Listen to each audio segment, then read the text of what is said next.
It's called cross collar grip, right? I want to make my grip to the opposite side of his collar. And then what I want to try to do, I want to try to bring my elbow right on his hip. So that grip right here is going to give me power, and then the elbow on the hip to drag him to the side. So the next step I need to do for this technique, I need to bring my knee close to his leg. And then only once I want to pull him all the way to the side. I want to put my hand right here, knee. I want to step out, and then with my elbow start dragging him all the way to the side, and then I want to walk away from him. So once I walked, I want to start like using my shoulder to control him. And then also my elbows controlling his hip. So if I let my opponent without control on his hip, he's going to start to come back on the total position. And then I want to lose my control, even if I have that control on the collar. But as long as I have my elbow controlling the hip, it's going to be really hard for him to come back. No matter how hard he's going to try, he can't. But once I have that control on the hip and the collar, I can let him go as much as I need, so I can go for the technique I'm looking for.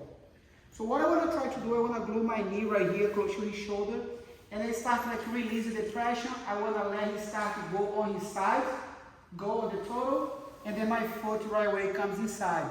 And then once he maybe start to come back to the total position, I already have my foot right on the middle of his leg.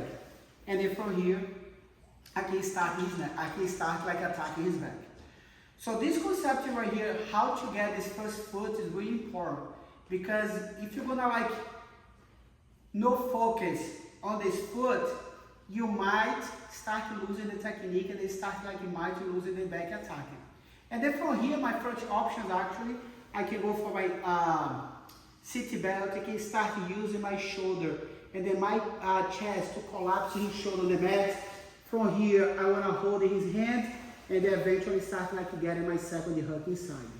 So that's the first option, right? I have when they start getting my hook inside. So I want to show from here so you guys can see. Switch a little bit to the side so you guys can see from this angle. So what I want to do, I want to put my hand right here. I want to make my grip on his collar. My hand goes on the mat. I want to switch up my knees, step out, and then my elbow is going to drive him all the way on his side. And then look, my elbow, that's the guy, is going to be able to keep him on the mat. So actually, many to start to sit up, he needs scissor his leg, start like scissor his leg. And then the leg close to me, that's the leg, he started like giving space so I can glue my knee close to his shoulder, start to slide my knee all the way through, and then once it's going to start like getting like the full total position, my foot is already equal. And then once I have the control, I'm good to go. Like I said, I can start going for the seat belt, control here, right here, start to collapsing his shoulder the mat. Once he's going to try to focus to defend, I can control the hand, and then eventually I can get my second hook inside. So that's the first concept about this technique. But what I want to try to do right now, I want to try submitting him. So instead, I want to looking for to get my hook. What I want to try to do, I want to try to get my collar choke, my grips on the collar, and then submit him right on the bottom. So what I want to do, I want to do the same thing. I want to hold his collar. I want to put my elbow right on his hips. I want to switch it up, my hand, bring my knee close, and then step out. So once I start driving him to the side, I want to give this space and then control right here. So what I want to do with this hand right now, look, I want to bring my hand inside, and then right away, I want to try and open his elbow. I want to try to keep the space right here. Because once I start going to grab his collar, I know his hand is going to be some things like a trouble to my hand. So that's why I want to keep his hand right here. So what I want to do right now, look, I want to open his lapel, and then I can feed my hand. And then from here, I will let it go. So my second focus, I control his knee. Once I have the knee, I want to start to posture up. I want to glue my knee again behind his shoulder, and I want to bring my knee right behind his back. So you can see he was able to tackle right away. But if people is going to defend really well, they cannot tackle right here. So what I want to start doing, I start falling back, and they pull here with me. And I want to make him tap. That's the second option you guys gonna have it from that position. So one more time. So I wanna make my grip right on his collar, cross collar.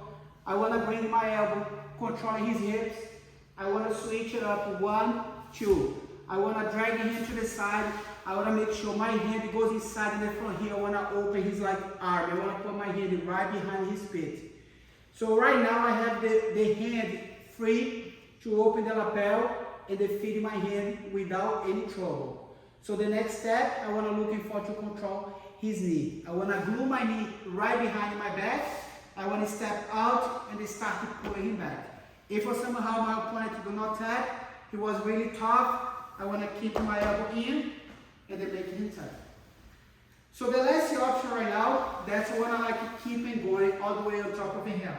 And I wanna make him tap with a sprawl and a cross collar choke.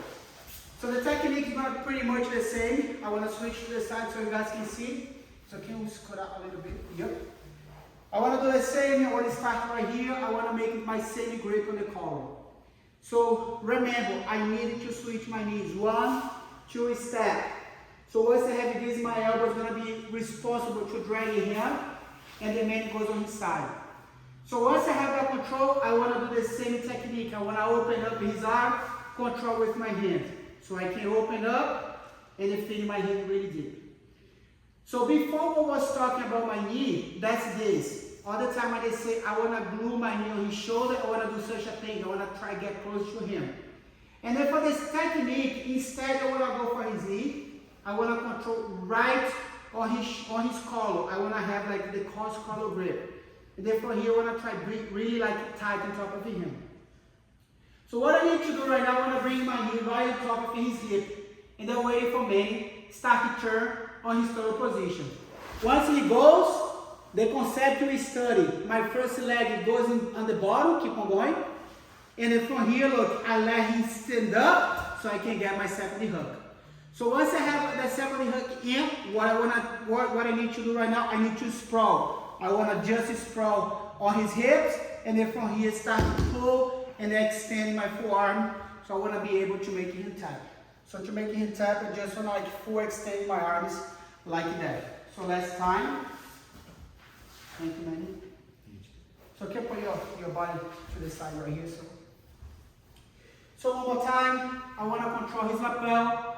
I want to grab it right on the collar. I want to put my elbow outside. I want to shift my knees. 1, 2, I want to drag his knee to the side. So right away my hand goes underneath and then look, I'm going to open his elbow. And then as much as I can, I want to put my hand like a spoon close to the pit. I can open the lapel, feed my hand, and then control another one. From here, I want to blow my knee and then just put my knee look on top of his hip. And then waiting for me to start to turn on his knees. My hook comes inside, my second hook as well. So he can barely get up when he's like on his knees and they start sprawling. Can you switch to the side a little bit? Right here. I start sprawling, look, once I start sprawling, I start pulling the lapel to make him tap on my cross collar choke. Alright? I hope you guys enjoy and they try and understand about the first hook inside. It's going to be really important and crucial for your technique be successful. Thank you.